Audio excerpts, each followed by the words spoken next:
ಒಂದು ಅರಸುಗಳು ಅಧ್ಯಾಯ 2.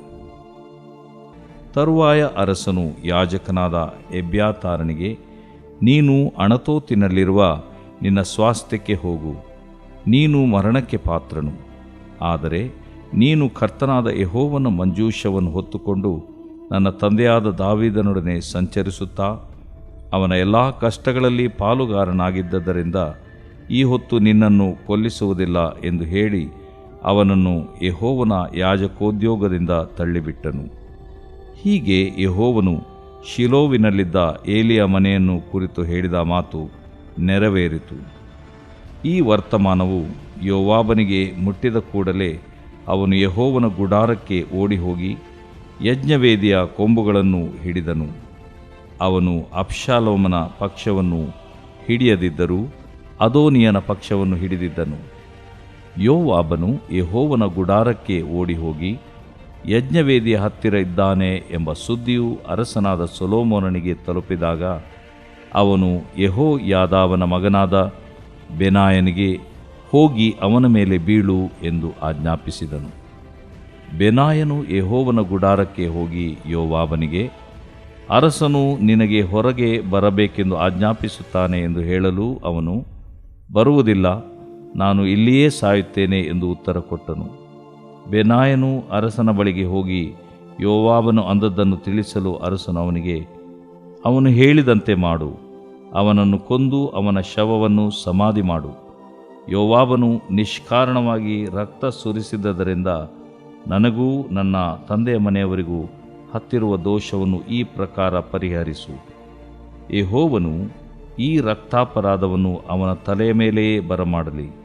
ಅವನು ನನ್ನ ತಂದೆಯಾದ ದಾವೀದನಿಗೆ ತಿಳಿಯದೆ ತನಗಿಂತ ಉತ್ತಮರೂ ನೀತಿವಂತರೂ ಆದ ಇಬ್ಬರು ಮನುಷ್ಯರನ್ನು, ಅಂದರೆ ಇಸ್ರಾಯೇಲ್ ಸೇನಾಪತಿಯೂ ನೇರನ ಮಗನೂ ಆದ ಅಬ್ನೇರನನ್ನೂ ಯೆಹೂದ ಸೇನಾಪತಿಯೂ ಯೆತೆರನ ಮಗನೂ ಆದ ಅಮಾಸನನ್ನು ಕೊಂದನಲ್ಲ. ಈ ಇಬ್ಬರನ್ನೂ ವಧಿಸಿದ ಪಾಪವು ಯೋವಾಬನ ತಲೆಯ ಮೇಲೆಯೂ ಅವನ ಸಂತಾನದವರ ತಲೆಯ ಮೇಲೆಯೂ ಇರಲಿ. ಆದರೆ ದಾವೀದನಿಗೂ ಅವನ ಸಿಂಹಾಸನ ಕುಟುಂಬ ಸಂತಾನಗಳಿಗೂ ಯೆಹೋವನಿಂದ ನಿತ್ಯ ಸೌಭಾಗ್ಯವು ದೊರಕಲಿ ಅಂದನು. ಯೆಹೋಯಾದಾವನ ಮಗನಾದ ಬೆನಾಯನು ಹೋಗಿ ಯೋವಾಬನನ್ನು ಕೊಂದನು. ಅವನ ಶವಕ್ಕೆ ಅರಣ್ಯದಲ್ಲಿರುವ ಅವನ ಮನೆಯ ನಿವೇಶನದಲ್ಲಿ ಸಮಾಧಿಯಾಯಿತು. ಅರಸನು ಯೋವಾಬನಿಗೆ ಬದಲಾಗಿ ಯೆಹೋಯಾದಾವನ ಮಗನಾದ ಬೆನಾಯನನ್ನು ಸೈನ್ಯಾಧಿಪತಿಯನ್ನಾಗಿಯೂ ಎಬ್ಯಾತಾರನಿಗೆ ಬದಲಾಗಿ ಚಾದೋಕನನ್ನು ಯಾಜಕನನ್ನಾಗಿಯೂ ನೇಮಿಸಿದನು. ತರುವಾಯ ಅರಸನು ಶಿಮ್ಮಿಯನ್ನು ಕರೆಸಿ ಅವನಿಗೆ, ನೀನು ಒಂದು ಮನೆಯನ್ನು ಕಟ್ಟಿಸಿಕೊಂಡು ಯೆರೂಸಲೇಮಿನಲ್ಲೇ ವಾಸಿಸಬೇಕು. ಇದನ್ನು ಬಿಟ್ಟು ಎಲ್ಲಿಗೂ ಹೋಗಬಾರದು. ನೀನು ಇದನ್ನು ಬಿಟ್ಟು ಕಿದ್ರೋನ್ ಹಳ್ಳದ ಆಚೆಗೆ ಹೋದಿಯಾದರೆ ಅದೇ ದಿವಸದಲ್ಲಿ ನಿನಗೆ ಮರಣಶಿಕ್ಷೆಯಾಗುವುದೆಂದು ತಿಳಿದುಕೋ, ಮತ್ತು ಆ ರಕ್ತಾಪರಾಧವು ನಿನ್ನ ತಲೆಯ ಮೇಲೆಯೇ ಇರುವುದು ಎಂದು ಹೇಳಿದನು. ಅದಕ್ಕೆ ಶಿಮ್ಮಿಯು, ಒಳ್ಳೆಯದು, ನನ್ನ ಒಡೆಯನೂ ಅರಸನೂ ಆದ ನೀನು ಹೇಳಿದಂತೆಯೇ ಸೇವಕನಾದ ನಾನು ಮಾಡುವೆನು ಎಂದು ಉತ್ತರ ಕೊಟ್ಟು ಬಹುದಿನಗಳವರೆಗೂ ಯೆರೂಸಲೇಮಿನಲ್ಲೇ ವಾಸಿಸುತ್ತಿದ್ದನು. 3 ವರ್ಷಗಳಾದ ನಂತರ ಶಿಮ್ಮಿಯ ಇಬ್ಬರು ದಾಸರು ಗತ್ ಊರಿನ ಅರಸನೂ ಮಾಕನ ಮಗನೂ ಆದ ಆಕೀಷನ ಬಳಿಗೆ ಓಡಿಹೋದರು. ದಾಸರು ಗತ್ ಊರಿನಲ್ಲಿರುವುದು ಶಿಮ್ಮಿಗೆ ಗೊತ್ತಾದಾಗ ಅವನು ಕತ್ತೆಗೆ ತಡಿ ಹಾಕಿಸಿ ತನ್ನ ದಾಸರನ್ನು ಹುಡುಕುವುದಕ್ಕೋಸ್ಕರ ಗತ್ ಊರಿನ ಅರಸನಾದ ಆಕೀಷನ ಬಳಿಗೆ ಹೊರಟು ಹೋಗಿ ಅವರನ್ನು ಗತ್ ಊರಿನಿಂದ ಹಿಡಿದುಕೊಂಡು ಬಂದನು. ಶಿಮ್ಮಿಯು ಯೆರೂಸಲೇಮಿನಿಂದ ಗತ್ ಊರಿಗೆ ಹೋಗಿ ಬಂದದ್ದು ಅರಸನಾದ ಸೊಲೊಮೋನನಿಗೆ ತಿಳಿದು ಬಂದಾಗ ಅವನು ಅವನನ್ನು ಕರೆಸಿ ಅವನಿಗೆ, ನೀನು ಈ ಊರನ್ನು ಬಿಟ್ಟು ಎಲ್ಲಿಗಾದರೂ ಹೋದರೆ ಅದೇ ದಿನದಲ್ಲಿ ನಿನಗೆ ಮರಣಶಿಕ್ಷೆಯಾಗುವುದೆಂದು ಖಂಡಿತವಾಗಿ ಹೇಳಿ ಯೆಹೋವನ ಹೆಸರಿನಲ್ಲಿ ನಿನ್ನಿಂದ ಪ್ರಮಾಣ ತೆಗೆದುಕೊಂಡೆನಲ್ಲವೋ? ಆಗ ನೀನು, ಒಳ್ಳೆಯದು, ಹಾಗೇ ಮಾಡುತ್ತೇನೆ ಎಂದು ಹೇಳಿದೆಯಲ್ಲ. ಹಾಗಾದರೆ ಯೆಹೋವನ ಹೆಸರಿನಲ್ಲಿ ನೀನು ಮಾಡಿದ ಪ್ರಮಾಣವನ್ನೂ ನಾನು ನಿನಗೆ ಕೊಟ್ಟ ಅಪ್ಪಣೆಯನ್ನೂ ಯಾಕೆ ಕೈಕೊಳ್ಳಲಿಲ್ಲ ಅಂದನು. ಇದಲ್ಲದೆ ಅರಸನು ಅವನಿಗೆ, ನೀನು ನನ್ನ ತಂದೆಯಾದ ದಾವೀದನಿಗೆ ವಿರೋಧವಾಗಿ ಮಾಡಿದ ಪಾಪಕ್ಕೆ ಮನವೇ ಸಾಕ್ಷಿ. ಯೆಹೋವನು ಅದರ ಫಲವನ್ನು ನಿನ್ನ ತಲೆಯ ಮೇಲೆ ಬರಮಾಡುವನು. ಆದರೆ ಸೊಲೊಮೋನ ರಾಜನಿಗೆ ಆಶೀರ್ವಾದವಾಗಲಿ.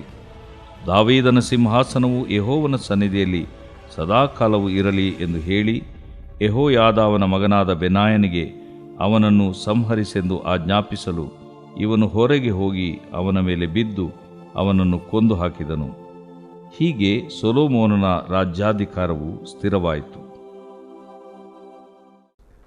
ದೇವರು ಪ್ರೀತಿಸುವ ಪ್ರೀತಿಯ ಬಿಗ್ ಜೆ ಟಿವಿ ಪ್ರಿಯ ವೀಕ್ಷಕರಿಗೆ ನಮ್ಮ ಕರ್ತನಾದ ಯೇಸು ಕ್ರಿಸ್ತನ ಹೆಸರಿನಲ್ಲಿ ನಿಮ್ಮನ್ನು ವಂದಿಸಿ ಸ್ವಾಗತ ಬಯಸ್ತಿದ್ದೇವೆ. ಬನ್ನಿರಿ, ಇಂದು ನಾವು ಅಧ್ಯಯನ ಮಾಡಿಕೊಳ್ಳತಕ್ಕಂಥ ವಿಷಯ ಮೊದಲನೇ ಅರಸುಗಳ ಗ್ರಂಥ, the first book of Kings, 2ನೇ ಅಧ್ಯಾಯ.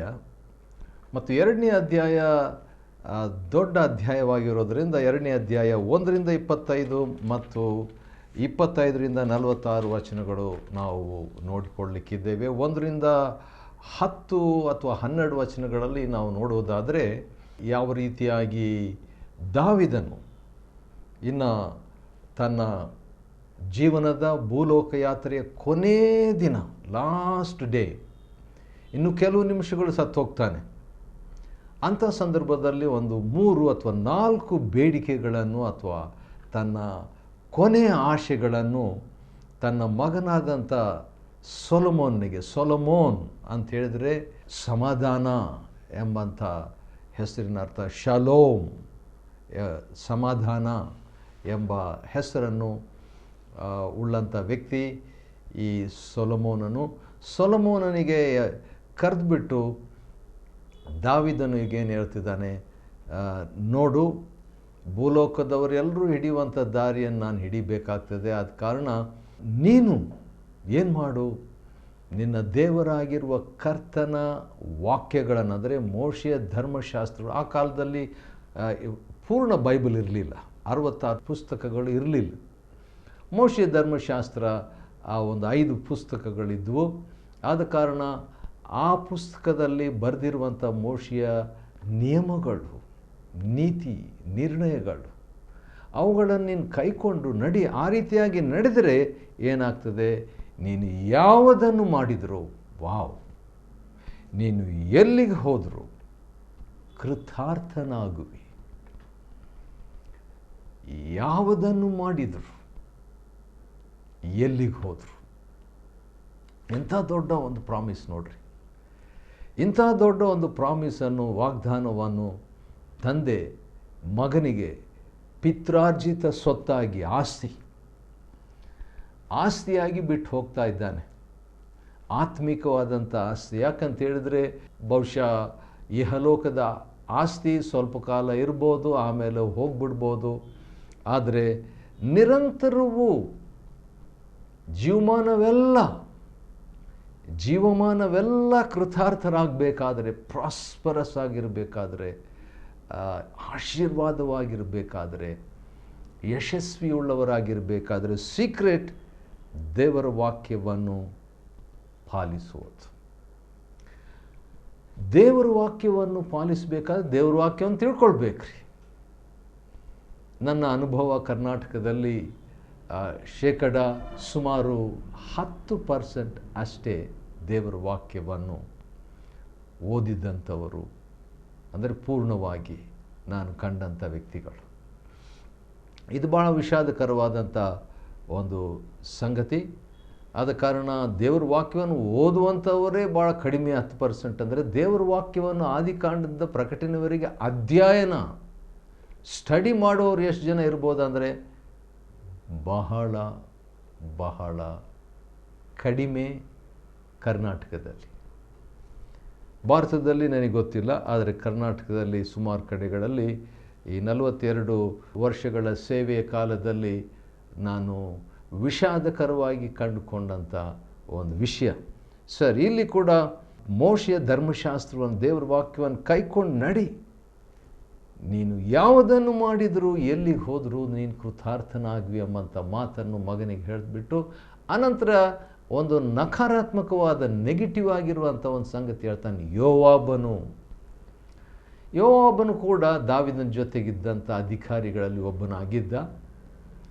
ಆದರೆ ಅವನು ದಾವೀದನ ಇನ್ನು 2 ಅಧಿಕಾರಿಗಳನ್ನು ಒಬ್ಬನು ಬಂದು ಅಮಾಸನು ಮತ್ತು ಇನ್ನೊಬ್ಬನು ಅಬ್ನೇರನು, ಅವರಿಬ್ಬರನ್ನು ಅನ್ಯಾಯವಾಗಿ ಅವನು ಕೊಂದು ಹಾಕ್ತಾನೆ. ಆದ ಕಾರಣ ದಾವೀದನು ತನ್ನ ಮಗನಿಗೆ ಅವನಿಗೆ ದಂಡನೆ ಕೊಡು ಎಂಬ ಅರ್ಥದ ರೀತಿಯಲ್ಲಿ ಆ ಮಾತನ್ನು ಹೇಳ್ತಾನೆ.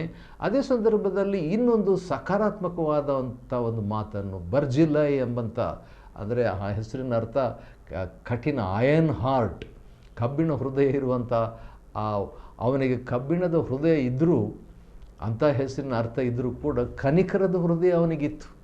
ಯಾಕಂತೇಳಿದರೆ ದಾವೀದನು ಅವನ ಜೊತೆಯಲ್ಲಿ ಸುಮಾರು ಕೆಲವು 100 ಜನರು ಓಡಿ ಹೋಗ್ತಾ ಇದ್ದಾರೆ, ಅಂಥವ್ರಿಗೆ ಊಟ ಕೊಡ್ತಾನೆ. ಕೆಲವು ಸರಿ ಯಾರಾದರೂ ಊಟಕ್ಕೆ ಬಂದಂಥವರಲ್ಲಿ ಒಬ್ಬರು ಎಕ್ಸ್ಟ್ರಾ ಅಥವಾ ಇಬ್ಬರು ಎಕ್ಸ್ಟ್ರಾ ಬಂದುಬಿಟ್ರೆ ಸ್ವಲ್ಪ ಡಿಸ್ಟರ್ಬ್ ಕೆಲವರಿಗೆ ಆಗುತ್ತೆ.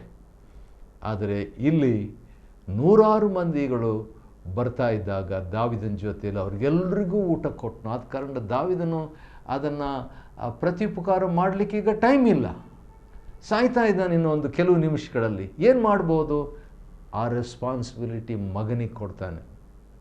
ದೊಡ್ಡ ರೆಸ್ಪಾನ್ಸಿಬಿಲಿಟಿ. ಯಾಕೆ ದೊಡ್ಡ ರೆಸ್ಪಾನ್ಸಿಬಿಲಿಟಿ ಅಂದರೆ, ಆ ಬರ್ಜಿಲ್ಲಯ ಮಕ್ಕಳು ನಿತ್ಯವೂ ನಿನ್ನ ಪಂಕ್ತಿಯಲ್ಲಿ ಊಟ ಮಾಡುತ್ತಿರಬೇಕು. ಯಾರ ಪಂಕ್ತಿಯಲ್ಲಿ? ರಾಜನ ಪಂಕ್ತಿಯಲ್ಲಿ. ಯಾರು ರಾಜ? ಸೊಲೊಮೋನನ ಪಂಕ್ತಿಯಲ್ಲಿ. ಇದೆಯಂಥ ಮಾತು. ಯಾಕಂತ ಹೇಳಿದ್ರೆ, ನಾನು ನಿನ್ನ ಸಹೋದರನಾದ ಅಬ್ಸಲೋಮನ ಒಂದು ತಿರುಗಿ ಬೀಳುವಿಕೆಗೆ ಸ್ವಂತ ಮಗನೇ ರಿವರ್ಸ್ ಆಗಿಬಿಟ್ಟಿದ್ದರಿಂದ ಅಬ್ಸಲೋಮನಿಂದ ದಾವೀದನು ಓಡಿ ಹೋಗ್ತಾ ಇರುವಂಥ ವೇಳೆಯಲ್ಲಿ ಊಟ ಬೇಕಾಗಿತ್ತು. ಅದನ್ನು ಬರ್ಜಿಲ್ಲೈ ಎಂಬಂಥ ಕಬ್ಬಿಣ ಹೃದಯದ ವ್ಯಕ್ತಿ ಕೊಟ್ಟನಂತೆ. ಆದ ಕಾರಣ ಅವನ ಮಕ್ಕಳಿಗೆ ನಿತ್ಯವೂ ಊಟ ಕೊಡಬೇಕು ನೀನು ಎಂಬುದಾಗಿ ಸೊಲೊಮೋನಿಗೆ ಹೇಳಿಬಿಟ್ಟು ಶಿಮ್ಮಿ ಬಗ್ಗೆ ಒಂದು ಮಾತು ಹೇಳ್ತಾನೆ ರೀ. ಶಿಮ್ಮಿ ಎಂಬಂಥ ಮನುಷ್ಯನು ಏನು ಮಾಡ್ತಾನೆ, ದಾವೀದನಿಗೆ ಶಾಪ ಹಾಕ್ತಾ ಇರ್ತಾನೆ ರೀ.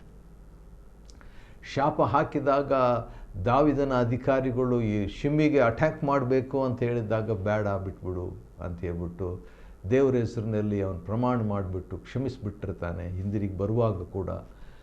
ಆದರೆ ಈಗ ಸಾಯ್ತಾ ಇರುವಾಗ ಏನು ಹೇಳ್ತಾನೆ, ಅದು ನಿಜಕ್ಕೂ ರಾಜನನ್ನು ಶಪಿಸುವಂಥವರು ಸಾಯಬೇಕು ಮೋಶೆ ಧರ್ಮಶಾಸ್ತ್ರ ಪ್ರಕಾರ. ಆದ ಕಾರಣ ಈಗ ದಾವೀದನು ನ್ಯಾಯವಾಗಿಯೇ, ಒಂದು ವೇಳೆ ಅದು ಪ್ರತೀಕಾರವಾಗಿ ಇದ್ದರೂ ಕೂಡ ನ್ಯಾಯವಾದ ಪ್ರತೀಕಾರ. ಆದ ಕಾರಣ ದಾವೀದನು ಹೇಳ್ತಾನೆ ಸೊಲೊಮೋನಿಗೆ, ನೀನು ಅವನನ್ನು ದಂಡಿಸು, ಸಮಾಧಾನದಿಂದ ಅವನ ಮುದಿ ತಲೆ ಸಮಾಧಿಗೆ ಸೇರಬಾರ್ದಂತ. ಅದಾದ ನಂತರ ಏನಾಗ್ತದೆ, ದಾವೀದನು ಸತ್ತು ಹೋಗ್ತಾನೆ. ಅದೇ ದಾವೀದನ ಕೊನೆ ಮಾತು, last words of David, first Kings, ಮೊದಲನೇ ಅರಸುಗಳ ಗ್ರಂಥ 2ನೇ ಅಧ್ಯಾಯ 9ನೇ ವಚನದಲ್ಲಿ ಇರುವಂಥ ಆ ಮಾತು. ಆಮೇಲೆ 10ನೇ ವಚನ, ದಾವೀದನು ಪಿತೃಗಳ ಬಳಿಗೆ ಸೇರಿದನು, ಅವನ ಶವವನ್ನು ದಾವೀದ ನಗರನಲ್ಲಿ ಸಮಾಧಿ ಮಾಡ್ತಾರೆ. ಯಾಕಂತ ಹೇಳಿದರೆ ದಾವೀದನು ಅವನಿಗೆ ಫೇವರೇಟ್ ಪ್ಲೇಸ್ ದಾವೀದ ನಗರ ಹೆಬ್ರೋನ್ನಲ್ಲಿ 7 ವರ್ಷ, ಯೆರೂಸಲೇಮಿನಲ್ಲಿ 33 ವರ್ಷ. ಹೀಗೆ ದಾವೀದನು 40 ವರ್ಷ ದೇವಜನರನ್ನು ಆಳಿಕೆ ಮಾಡ್ತಾನೆ. ಸೌಲನ 40 ವರ್ಷ ಆಳಿಕೆ ಮಾಡ್ದ. ಸೌಲನಾದ ನಂತರ ಮೊದಲನೇ ಅರಸನು ಸೌಲನು, 2ನೇ ಅರಸನು ದಾವೀದನು, ಅವನು 40 ವರ್ಷ. ಈಗ 3ನೇ ಅರಸನು ಸೊಲೊಮೋನನು, ಅವನು ಕೂಡ 40 ವರ್ಷನೇ ಆಳಿಕೆ ಮಾಡ್ತಾನೆ. ಅನಂತರ ನಾವು ಅದರ ಬಗ್ಗೆ ನೋಡಲಿಕ್ಕಿರ್ತೇವೆ. ಅಷ್ಟರೊಳಗೆ ಏನಾಗ್ತದೆ, ಅದನ್ನು ಏನು ಬಂದು ಒಂದು ವಿಚಿತ್ರವಾದಂಥ ಒಂದು ಬೇಡಿಕೆಯನ್ನು ಕೇಳ್ತಾನೆ. ಯಾಕಂದರೆ ಮೊದಲು ಅವನು ರಾಜನಾಗ್ಲಿಕ್ಕೆ ಟ್ರೈ ಮಾಡ್ತಾನೆ ರೀ, ಪ್ರಯತ್ನ ಮಾಡ್ತಾನೆ, ಆಲ್ಮೋಸ್ಟ್ ಆಗಿಬಿಟ್ಟಿದ್ದ ಕೂಡ. ಅದನ್ನೇನು ಸೊಲೊಮೋನ್ನ ಅಣ್ಣ ಇವನು, ಆದರೂ ಕೂಡ ಇವನೇನು ಮಾಡ್ತಾನೆ, ಈಗ ಬೇರೆ ರೀತಿಯಿಂದ ರಾಜನಾಗಬೇಕಂತ ಬಹುಶಃ ಅವನು ಟ್ರೈ ಮಾಡ್ತಾನೆ. ಬಂದುಬಿಟ್ಟು ಸೊಲೊಮೋನ್ನ ತಾಯಿ ಹತ್ರ ಬೆತ್ಷೆಬೆಯ ಬಳಿಗೆ ಬಂದುಬಿಟ್ಟು ಏನಂತ ಹೇಳ್ತಾನೆ, ನಾನು ರಾಜನಾಗ್ತಿದ್ದೆ, ಆದರೆ ಆ ರಾಜನಾಗುವಂಥ ಒಂದು ಅವಕಾಶ ನನ್ನ ಕೈಯಿಂದ ತಪ್ಪಿ ಹೋಯಿತು, ಅದು ದೇವರಿಂದ ಆಯಿತು.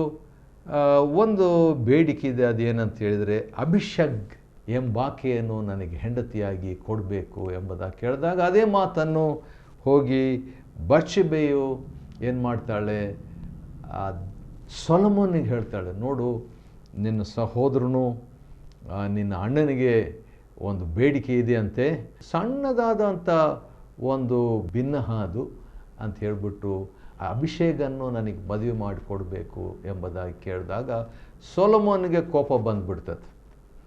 ಯಾಕಂದರೆ ಅದು ನ್ಯಾಯವಾಗಿದ್ದಂತೆ ಕಾಣ್ತದೆ. ಆ ಮಾತಿನ ಹಿಂದೆ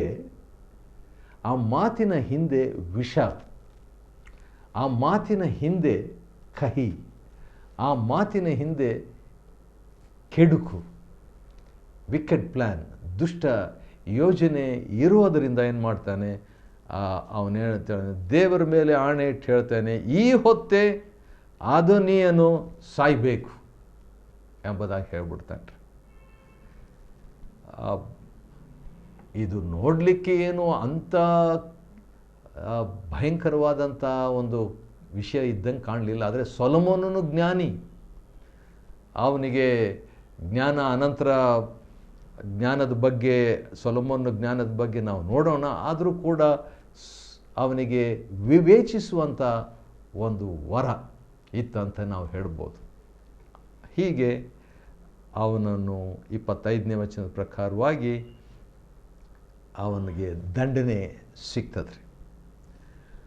ಮತ್ತು ಮುಂದೆ ದಾವೀದನು ಹೇಳಿದಂಥ ಮಾತು ನೆರವೇರಬೇಕಲ್ವ? ಏನಂತ ಹೇಳ್ದ? ದಾವೀದನು ಹೇಳಿದಂಥ ಮೊದಲನೇ ಮಾತು, ಹೌದು, ದೇವರ ಬಗ್ಗೆ ಹೇಳ್ದ, ಮೋಶೆ ಧರ್ಮಶಾಸ್ತ್ರದ ಬಗ್ಗೆ ಹೇಳ್ದ, ನೀನು ಅದನ್ನು ಕೈಕೊಂಡು ನಡಿಬೇಕಂತ ಹೇಳ್ದ. ಆದರೆ ಅದಾದ ನಂತರ ಹೇಳಿದಂಥ ಮಾತೇನೆಂದರೆ ಯೋವಾಬನಿಗೆ ದಂಡನೆ ಕೊಡಬೇಕು ಎಂಬುದಾಗಿ ಹೇಳಿದಾಗ, ಈಗ ಸೊಲೊಮೋನ್ ಅದನ್ನು ಮಾಡ್ತಾನೆ ರೀ.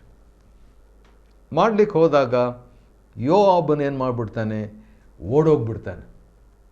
ಎಲ್ಲಿ ಓಡೋಗ್ತಾನೆ? ಆಶ್ಚರ್ಯ ಅದೇನಂತ ಹೇಳಿದ್ರೆ ಆಲಯದೊಳಗೆ ಓಡೋಗ್ಬಿಡ್ತಾನೆ ರೀ. ಓಡೋಗ್ಬಿಟ್ಟು ಅವನೇನು ಮಾಡ್ತಾನೆ, ಯಜ್ಞವೇದಿ ಹತ್ತಿರ ಹೋಗಿ ನಿಂತ್ಕೊಂಡ್ಬಿಡ್ತಾನೆ ರೀ. ಯಾಕಂದರೆ ಹಂಗಾದರೂ ತಪ್ಪಿಸ್ಕೊಂಬಿಡೋಣ ಅಂತ ಹೇಳ್ಬಿಟ್ಟು.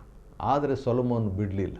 ಹೊರಗೆ ಬಾ, ರಾಜನ ಕರೀತಾ ಇದ್ದಾನೆ ಅಂತ ಹೇಳಿದಾಗ, ಇಲ್ಲ ನಾನು ಬರಲ್ಲ, ಇಲ್ಲೇ ಸಾಯ್ತೀನಿ ನಾನು ಅಂತ ಹೇಳ್ತಾನೆ. ಕಡೆಗೆ ಅವನಿಗೆ ದಂಡನೆ ದೇವರ ಆಲಯದೊಳಗೆ ಅಂದರೆ ಗುಡಾರಕ್ಕೆ ಹೋಗಿಬಿಟ್ಟು ಯೋವಾಬನಿಗೆ ಅಲ್ಲೇ ಅವನಿಗೆ ದಂಡನೆ ಸಿಗ್ತದೆ. ಯಾಕಂತ ಹೇಳಿದರೆ ಆ ಯೋವಾಬನು ಅನ್ಯಾಯವಾಗಿ ಇಬ್ಬರು ದಾವೀದನ ನೀತಿವಂತರಾದ ಅಧಿಕಾರಿಗಳಿಗೆ ಮುಯ್ ತೀರಿಸಿರ್ತಾನೆ.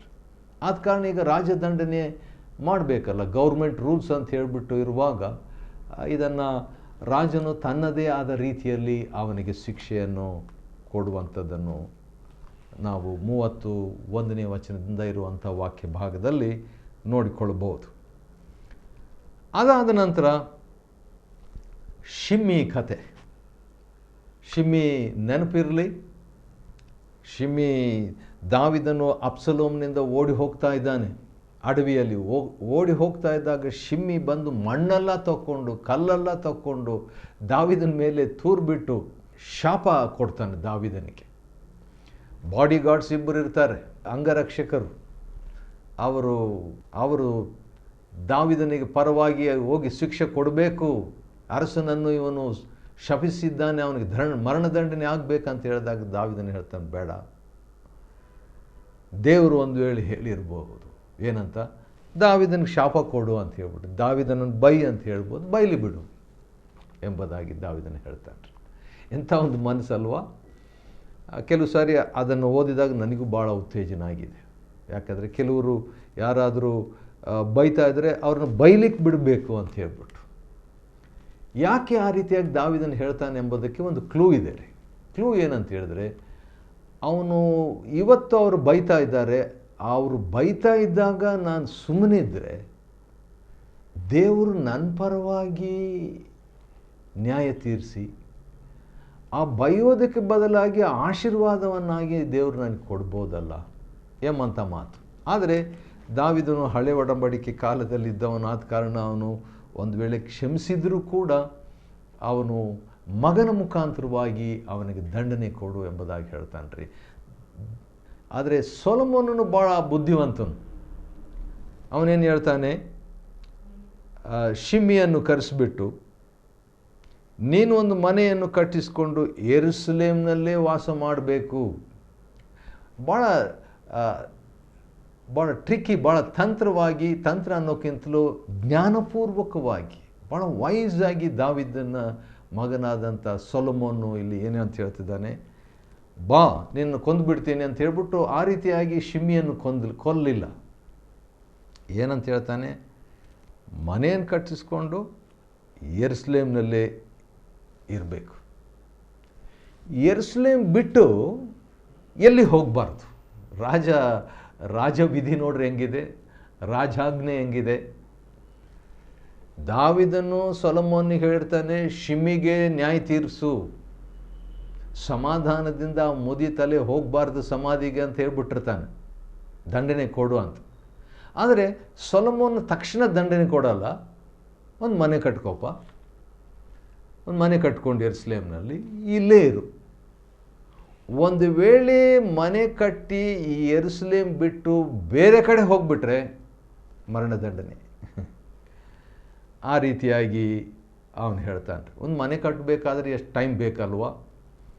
ಹೌದು, ಸುಮಾರು ಎಷ್ಟು ವರ್ಷ ಆಯಿತು ಗೊತ್ತಿಲ್ಲ, ಒಟ್ಟು 3 ವರ್ಷ ಆದಮೇಲೆ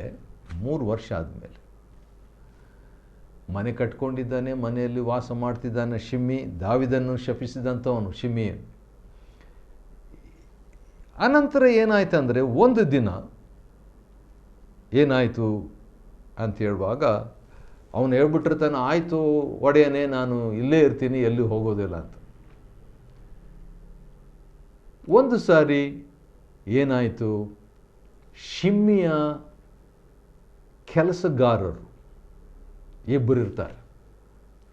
ಅವರೇನು ಮಾಡಿಬಿಡ್ತಾರೆ, ಗತ್ ಊರಿನ ಅರಸನು ಆಕೀಶ್ ಅಂತ ಇರ್ತಾನೆ, ಅವನ ಬಳಿಗೆ ಓಡಿ ಹೋಗ್ಬಿಟ್ಟಿರ್ತಾರೆ. ಕೆಲಸದವರು ಶಿಮ್ಮಿ ಹಾಗಾದರೆ ರಿಚ್ ಮ್ಯಾನ್ ಆಗಿರಬೇಕು. ಇಬ್ಬರು ಕೆಲಸಗಾರರು ಇದ್ದರಂತೆ, ಒಬ್ಬರಲ್ಲ, ಇಬ್ಬರು ಕೆಲಸಗಾರರು ಶಿಮ್ಮಿಗಿದ್ದರು. ಅವರು ಇಬ್ಬರು ಏನು ಮಾಡಿಬಿಟ್ಟಿರ್ತಾರೆ, ಈ ಬೇರೆ ಕಡೆ ಓಡೋಗ್ಬಿಡ್ತಾರೆ ಮನೆ ಬಿಟ್ಟು. ಎಲ್ಲಿ ಹೋಗಿರ್ತಾರೆ? ಆಕೀಶ್ನ ಬಳಿಗೆ ಹೋಗಿರ್ತಾರೆ, ಗತ್ ಊರಿನ ಆಕೀಶ್ ಹತ್ರ. ಈಗ ಹೋದರೆ ಹೋಗಲಿ ಅಂತ ಹೇಳ್ಬಿಟ್ಟು ಶಿಮ್ಮಿ ಇರ್ಬೋದಾಗಿತ್ತಲ್ಲ, ಇಲ್ಲ. 3 ವರ್ಷ ಆದಮೇಲೆ ಏನು ಮಾಡ್ತಾನೆ, ಸೊಲೊಮೋನ್ ಭಾಳ ಕ್ಲಿಯರಾಗಿ ಹೇಳಿರ್ತಾನೆ ಶಿಮ್ಮಿಗೆ, ನೀನು ಎಲ್ಲಿ ಹೋಗಬಾರ್ದು, ಒಂದು ಮನೆ ಕಟ್ಕೋ, ಯೆರೂಸಲೇಮ್ನಲ್ಲೇ ಇರಬೇಕು. 3 ವರ್ಷ ಆದಮೇಲೆ ಏನು ಮಾಡಿಬಿಡ್ತಾನೆ, ಕೆಲಸದವರು ಓಡೋಗ್ಬಿಟ್ಟಿದ್ದಾರೆ ಬೇರೆ ಕಡೆ ಗತ್ ಊರಿಗೆ, ಆಕೀಶ್ ಅರಸನ ಹತ್ರ ಅಂತ ಹೇಳ್ಬಿಟ್ಟು ಯೆರೂಸಲೇಮ್ ಬಿಟ್ಬಿಟ್ಟು ಅವನು ದಾಟ್ಕೊಂಡು ಬೇರೆ ಕಡೆ ಹೋಗ್ಬಿಡ್ತಾನೆ ಸೇವಕರನ್ನ ಹುಡ್ಕೊಂಡು. ಈ ಮಾತು ಸೊಲೊಮೋನಿಗೆ ಬರ್ತದೆ, ಸಿಗ್ತದೆ. ಇದು ಬಹುಶಃ ಅವನು ಕಾಯ್ತಾ ಇದ್ದಾನಂತ ಕಾಣ್ತದೆ 3 ವರ್ಷ ಆದರೂ. ಆದರೆ ಒಳ್ಳೆ ನೆನಪಿನ ಶಕ್ತಿ ಸೊಲೊಮೋನಿಗೆ, ಯಾಕಂದರೆ ಅವನು ಹೇಳಿರ್ತಾನೆ, ತಂದೆ ಸಾಯುವಾಗ ಲಾಸ್ಟ್ ಮಾತು, 1ನೇ ಅರಸುಗಳ ಗ್ರಂಥ 2ನೇ ಅಧ್ಯಾಯ 9ನೇ ವಚನದಲ್ಲಿ, ದಾವೀದನು ಶಿಮ್ಮಿ, ಅವನು ನನ್ನನ್ನು ಶಪಿಸಿದ, ಆದರೆ ನೀನು ನೋಡ್ಕೋ, ನೀನು ರಾಜನು, ಅಧಿಕಾರ ನಿನಗಿದೆ, ದಂಡನೆ ನೀನು ಕೊಡು ಅಂತ ಹೇಳ್ಬಿಟ್ಟು ಸತ್ತಿರ್ತಾನೆ. ಆ ಒಂದು ಮಾತು ನೆರವೇರಿಸಲಿಕ್ಕೆ 3 ವರ್ಷ ಆಯಿತು.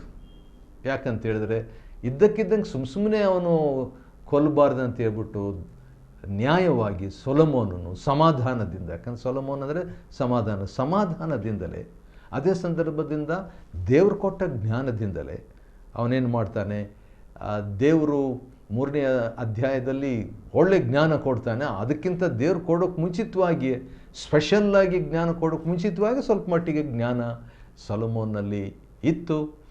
ಅವಾಗೇನು ಹೇಳ್ತಾನೆ, ಶಿಮ್ಮಿಯನ್ನು ಕರೆಸ್ಬಿಟ್ಟು ಅವನಿಗೆ, ನೀನು ಈ ಊರನ್ನು ಬಿಟ್ಟು ಎಲ್ಲಿಗಾದರೂ ಹೋದರೆ ಅದೇ ದಿನದಲ್ಲಿ ಮರಣ ಶಿಕ್ಷೆ ಆಗಬೇಕಂತ ಹೇಳ್ಬಿಟ್ಟು ನಾನು ಹೇಳಲಿಲ್ವಾ?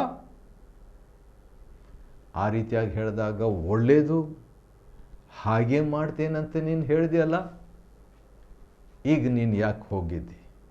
ಹಾಗಾದರೆ ಯೆಹೋವನ ಹೆಸರಿನಲ್ಲಿ ನೀನು ಮಾಡಿದ ಪ್ರಮಾಣವನ್ನು, ನಾನು ನಿನಗೆ ಕೊಟ್ಟ ಅಪ್ಪಣೆಯನ್ನು ಯಾಕೆ ಕೈಕೊಳ್ಳಿಲ್ಲ ಎಂಬುದಾಗಿ ಹೇಳಿಬಿಟ್ಟು, ದಾವೀದನಿಗೆ ವಿರೋಧವಾಗಿ ಮಾಡಿದ ಪಾಪಕ್ಕೆ ಮನವೇ ಸಾಕ್ಷಿ, ಯೆಹೋವನದರ ಫಲವನ್ನು ನಿನ್ನ ತಲೆ ಮೇಲೆ ಬರೆ ಮಾಡುವನು ಅಂತ ಹೇಳಿಬಿಟ್ಟು ಏನು ಮಾಡ್ತಾನೆ, ಸೊಲೊಮೋನನು ಅವನನ್ನು ಕೂಡ ದಂಡಿಸಿಬಿಡ್ತಾನೆ. ಹೌದು, ಈ ರೀತಿಯಾಗಿ 1ನೇ ಅರಸುಗಳ ಗ್ರಂಥ 2ನೇ ಅಧ್ಯಾಯ ಮುಗಿಯುವಂಥದ್ದಾಗ್ತದೆ. ಆಶ್ಚರ್ಯ ಈ ಘಟನೆಗಳು ಬೈಬಲ್ನಲ್ಲಿ ಒಂದೊಂದು ಉದಾಹರಣೆಗಳಿರುವಂಥದ್ದು ನೋಡುವಾಗ ಭಾಳ ಆಶ್ಚರ್ಯ. ಬೈಬಲ್ ಬಂದು ಬೋರಿಂಗ್ ಆಗಿ ನಿರುತ್ಸಾಹದ ಪುಸ್ತಕ ಅಲ್ಲ, ಬಹಳಷ್ಟು ಆ್ಯಕ್ಟಿವಿಟಿ ಆಗಿರುವಂಥ ಜೀವುಳ್ಳಂಥ ದೇವರ ವಾಕ್ಯವಾಗಿದೆ. ಮೊದಲನೇ ಅರಸುಗಳ ಗ್ರಂಥ 2ನೇ ಅಧ್ಯಾಯವನ್ನು ಅಧ್ಯಯನ ಮಾಡಿಕೊಳ್ಳುವಂತೆ ದೇವರು ಕೊಟ್ಟ ಕೃಪೆಗಾಗಿ ಆತನಿಗೆ ಸ್ತೋತ್ರವಾಗಲಿ. ದೇವರು ನಿಮ್ಮನ್ನು ಆಶೀರ್ವದಿಸಲಿ.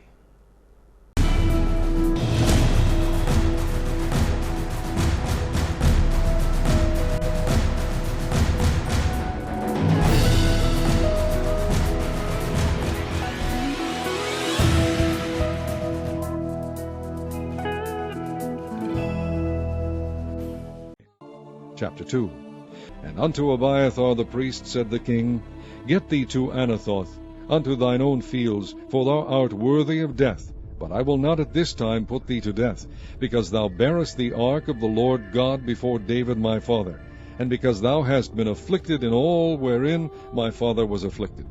So Solomon thrust out Abiathar from being priest unto the Lord, that he might fulfill the word of the Lord, which he spake concerning the house of Eli in Shiloh.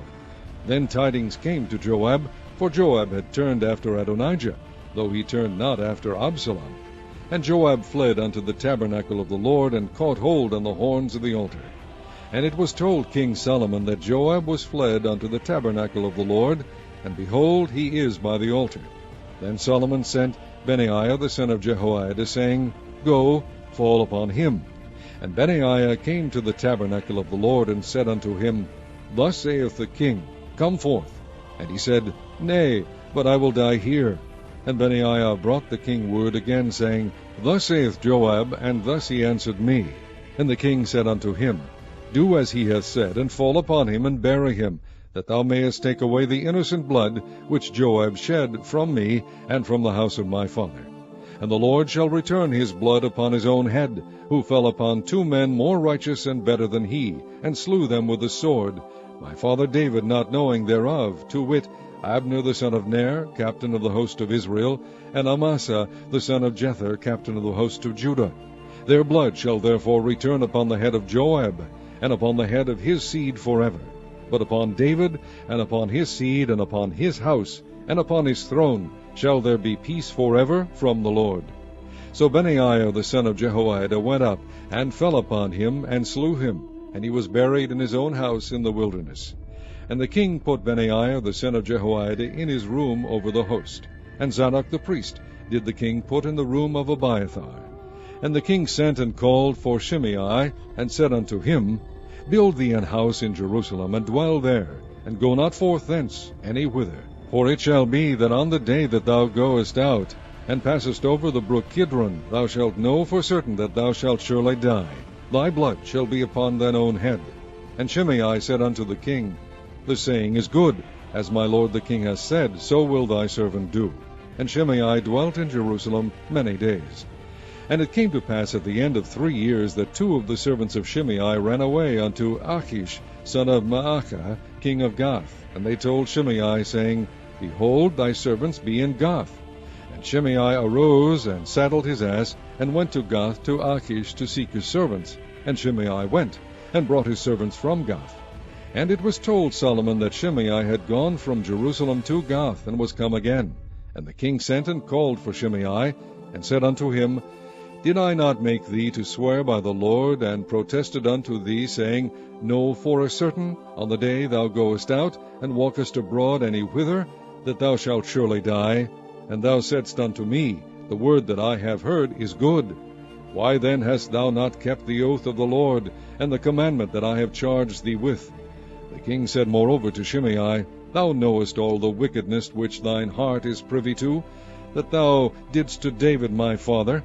Therefore the Lord shall return thy wickedness upon thine own head. And King Solomon shall be blessed, and the throne of David shall be established before the Lord forever. So the king commanded Benaiah the son of Jehoiada, which went out, and fell upon him that he died. And the kingdom was established in the hand of Solomon.